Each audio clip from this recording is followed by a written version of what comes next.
In this lecture, we will study counter instructions.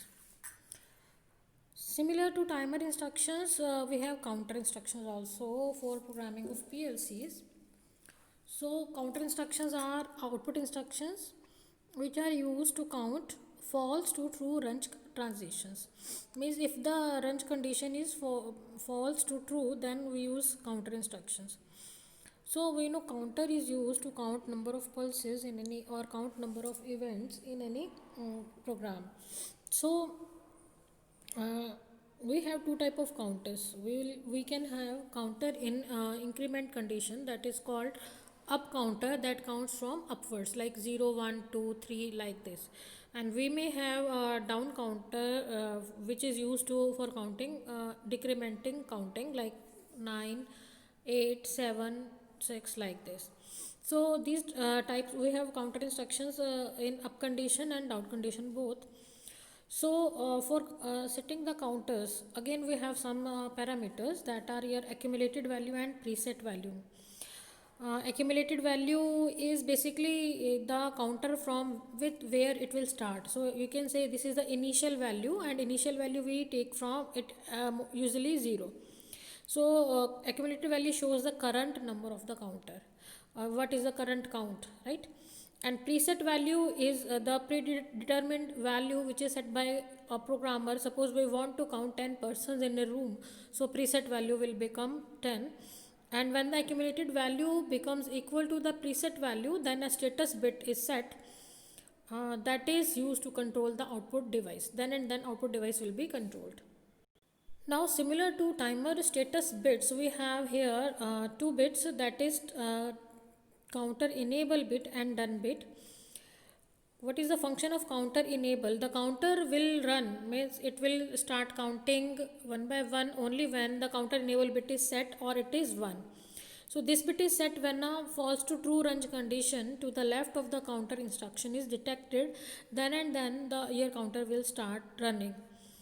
And similarly, done bit is when the accumulated value is equal to the preset value. Means if we want to count, suppose 10 counts, then when accumulated value is in the starting it is 0, it will start incrementing 0 1 2 3 4 up to 10.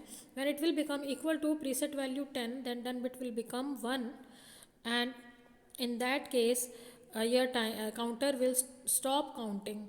So when it is reset, when the range condition becomes false.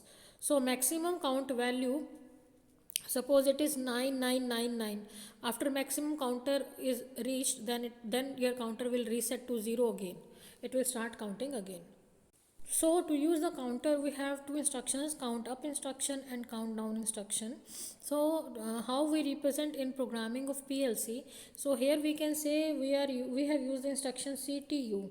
So it is representing C1, counter number 1, and we have to set two values, accumulated value AC and PR, preset value. At accumulated value means it will start from 0 and PR means up to 10, means 0 to 10 it will count 11 events. So when the 11 accumulated value is 0 1 2 3 up to 10, when it will become 10, then this done bit will be set, it will be 1, and after it will become 1, output device will be controlled. So in this way we use count up instruction similar to your timer on instruction.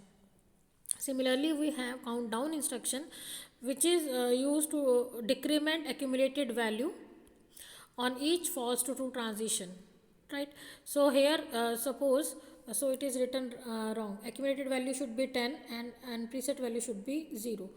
So when it will start reducing the count, and when count will become equal to the preset value, then your done bit will be 1, and your counter will stop and it will become reset. The next instruction related to timer and counter is reset instruction. It is represented by RES. So basically it is used to reset timing and counting instructions. When this condition is used, then all the values of the counters like accumulated value, counter done, enable bit, counter enable bit, all this value become 0. And similarly timer bits, all these value will become 0. It will reset them, it will make them 0.